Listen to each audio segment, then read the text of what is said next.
Қазақ тілі мен әдебиеті пәні. Неологизм сөздер: ұшақ, зейнетақы. Қатаң дауыссыз дыбыстан басталатын сөз: тәуелсіздік. Ауыспалы мағынадағы сөз: ақжүрек. Айтылуы дұрыс сөз: құндыз. Дауысты дыбыстардың тілдің қатысына қарай бөлінуі: жуан, жіңішке. Ашық буыннан тұратын сөз: баланы. Тұйық буыны бар қатар: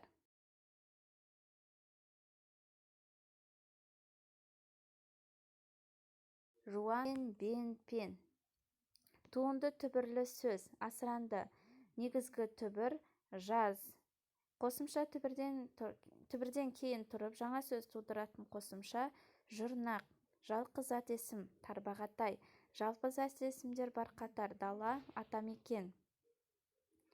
Сын есімнің асырмалы шырайы: тым үлкен. Күрделі сын есімді сөйлем: аспанды қара ала бұлт торлап алыпты. Сапалық сын есімнің анықтамасы: негізгі сын есімнің өзінен болып заттың сынын анықтайды. Қатыстық сын есімдер қатары: қысқы, таңғы. Болымсыздық есімдігі қолданылған сөйлем: ару ешқашан қарсы келмейді. Есім сөздердің орнына жүретін сөз табы: есімдік. Сұрау мағынасын тудыратын есімдер: сұрау. Күшейткіш үстеу қатысқан сөйлем: қазақ халқы сөз құдіретіне мейлінше сенген. Мөлшер үстеуі тіркес: әжептәуір өскен. Сөйлем түрі: әсем демалыс алды. Анам екеуі алыстағы достарына қыдырып кетті. Салалас, құрмалас. Батырлар жыры дәріптейді: ерлікті. Лира эпостық жырлардың басқаша атауы: ғашықтық жырлар. Қыз жібек жырының нұсқа саны 15. Берілген үстеулердің мағыналық түрі: себеп салдар. Шоқан Уәлихановтың шын аты Мұхаммед Ханафия. Балуан Шолақтың атын шығарған ән: Ғалия. Ыбырай әңгімелерінің негізгі тақырыбы: еңбекті сүю және қадірлеу. Ілияс Жансүгіровтің поэмасы: құлагер. Омбы қаласындағы офицер мектебінде оқып білім алған Шоқан. Емел барлық елі Қытай жеріне ығысқанда елін сағына жырлаған ақын Әсет Найманбайұлы. Біржанның басынан қамшымен ұрған адам Азнабайдың поштабайы. Міржақып Дулатұлының мақаласы: біздің мақсатымыз. Міржақып Дулатұлының алғашқы өлеңдер жинағы Оян қазақ. Жырлағаным кедейдің жыры, сырлағаным кедейдің сыры деген белгілі жазушысы Бейімбет Майлин. Міржақып Дулатұлының өнер мен білімнің маңызы туралы жазған өлеңдері: шәкірт ойы таза бұлақ. Оралхан Бөкейдің туған жері Шығыс Қазақстан облысы.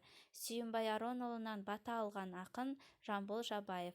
Қасым Аманжоловтың еңбек адамдары туралы жырлаған өлеңдері: сауыншы жеңгей, ақын.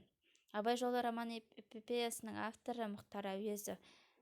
Сәбит Мұқанов алғаш рет ақын ретінде танылған өлеңдері: бостандық, кедейдің ұлы. Әбділда Тәжібаевтың философиялық тақырыпқа жазған шығармасы Өмірім менің. Орыс классигі Толстойдың қазақ тіліне аударған Тахауи Ахтановтың еңбегі Азапты сапарда. Бердібек Соқпақбаевтың туындысы Менің атым Қожа. Тұрмыс салт жырлары: еңбек пен шаруашылық кәсіпке байланысты. Бір шегінде биіктік бар, ол мылқауды сөйлетеді, жылатады кереңді. Қадыр Мірзәлінің берілген үзінді алынған өлеңі Домбыра. Ежелгі дәуір әдебиетін қамтитын ғасыр: 6-16 ғасыр. Монологтар сахналық поэманың авторы Әбділда Тәжібаев. Тұрмыс салт жырлары: әдет-ғұрып, салт-санаға байланысты. Бұқар жырау: атақты Абай ханның ақылшысы. Әй Абылай, Абылай өлеңінің авторы Қазақтың ұлы жырауы. Абайдың Ескендір поэмасы: поэмадағы даналық сөздің иесі Аристотель. Македонский өмірі жайлы аңыздар негізінде жазылған. Қақпа мен адамның көз сүйегін символ ретінде алған ақынның гуманистік көзқарасын білдіреді. Қыстырма сөздер: шынында, рас, сірә, мүмкін, бақытыма қарай, амал қанша. Айтылу мақсатына қарай жай сөйлем түрі: сұраулы, хабарлы, лепті. Бір насихат айтайын өлеңінің авторы Шортанбай Қанайұлы. Атау септігіндегі сөздермен тіркесетін септеуліктер: үшін, туралы, жайлы, арлы. Атаулы сөйлем: тап-таза ауа, қараңғы. Жетім бала ақыры төзімділік, бауырмалдық, қайырымдылық қасиеттерді дәріптеген Оралхан Бөкей әңгімесі Тортай мінген ақбозат. Әмірханның шығысымен шапалақ шартылдады. Өзге шығушылардан Әмірханның киімі де, түрі де, жүріс-тұрысы да жат еді. Қазақтың еркіндігін еске түсіруші еді. Домбырасын күйлеп, екпіндетіп, бір-екі сартындатып алды да айқайға басты. Зал тым-тырыс болды. Топ көргенде Әмірхан көтеріліп кетеді екен. Бұрынғы дауысы астар болмай қалды. Зал жаңғырып, күңіреніп кетті. Бұл жолы Әмірхан басқа әнге салды. Өкінішті, өксікті, қасіретті, мұңды әнді сарынды. Жұрт төмен қарап, әркім жүрегімен сырласқандай, әншінің бітіргенін де сезбей қалды. Кенет тым-тырыс бола қалды да шапалақ қайта соғылды. Үзінді алынған шығарманың авторы Жүсіпбек Аймауытов. Мәтіндегі теңеу сөз кісідей. Мәтін аты шығармадан алынған үзінді. Әнші. Әншінің аты Әмірхан. Әмірхан бейнесіне ұқсайтын әнші прототипі Әміре Қашаубай. Ауылдың орта жеріндегі бір үйдің алдында үйме-жүйме болған кісі ішінде кәрлеу кемпір, бірен-саран шалдау адамдар бар. Біреуі пышақ қайрап, бір жігіт семіздеу қызыл өгізді ұстап тұр. Шерттен келген адам құрбандық қабыл болсын дейді. Әмин, айтқаның келсін дейді шалдар.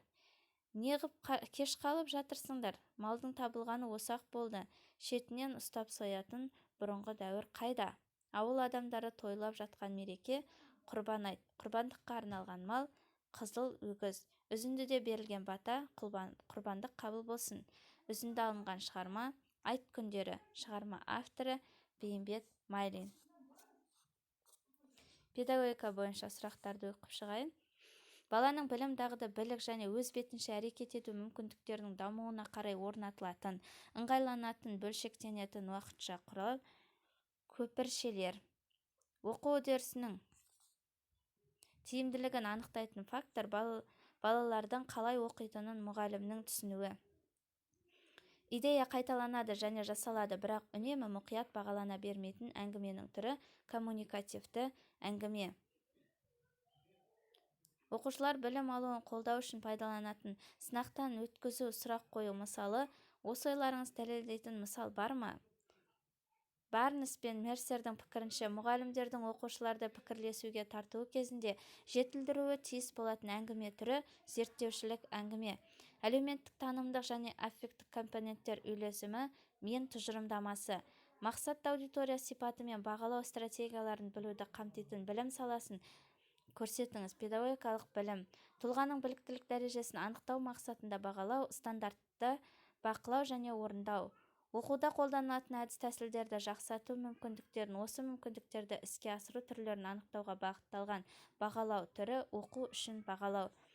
Бағалаудың барлық түрлеріне тән сипаттамалардың бірі болып табылатын қорытынды оқушының жауабына сәйкес шешім қабылдау. Оқуды бағалауды оқу үшін бағалауға ауыстыру шарты, бағалау сипатын өзгерту.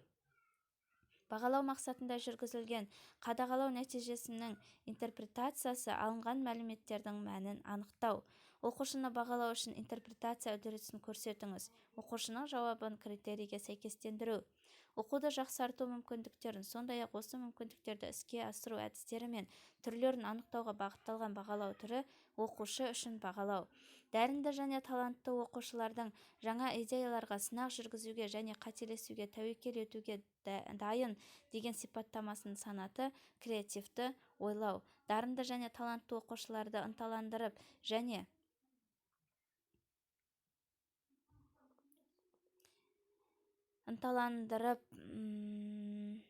дарынды және талантты оқушыларды анықтауда жоспарлауға көп уақыт жұмсап, бірақ жоспарды тез жүзеге асыра алумен ерекшеленетін оқушының өлшемі ойлау қабілетінің жылдамдығы.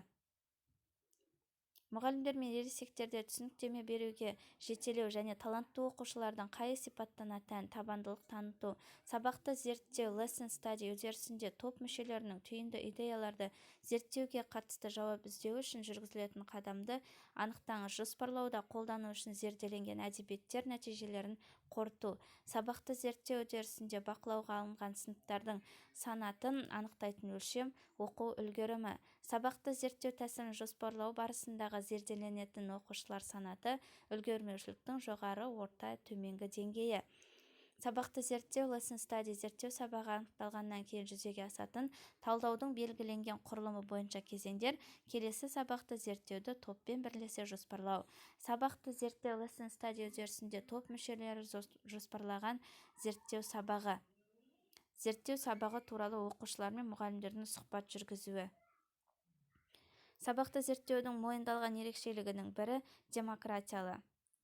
Оқушылар мен мұғалімдерге білім, түсіну және дағды туралы хабар беруді көздейтін бағалау мақсаты кері байланыс. Өткен материалға оралу, ой салу, дұрысын қабылдау, толық жауап беруге итермелеу мақсатын көздейтін қарапайым сұрақ түрткі болу. Дарынды және талантты оқушылардың білімін жетілдіру үшін бойынша қызметтің бірінші кезеңі жалпы зерттеу жаттығулары. Құрметті әріптестер, қазір менде оқып шығуға қазақ тілі әдебиет бойынша 62, педагогика бойынша 30 сұрақ бар жоғы 11 минутым кетті. Сіздер де осы видеоны қайта-қайта тыңдау арқылы уақыттарыңызды үнемдейсіздер. Және де электронный нұсқасын алғыларыңыз келсе, менің WhatsApp нөміріме шықсаңыздар болады.